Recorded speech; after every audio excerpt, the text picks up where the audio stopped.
You ask Tiger to solve. This deals with linear equations with one unknown. The final result is x equals -9. Let's solve it step by step. Isolate the x.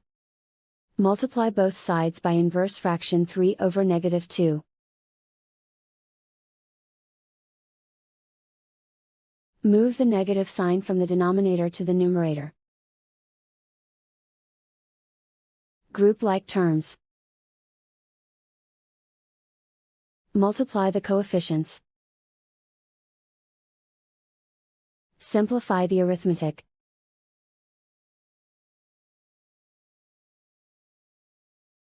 Move the negative sign from the denominator to the numerator. Multiply the fractions. Simplify the arithmetic. And so the final result is x equals -9.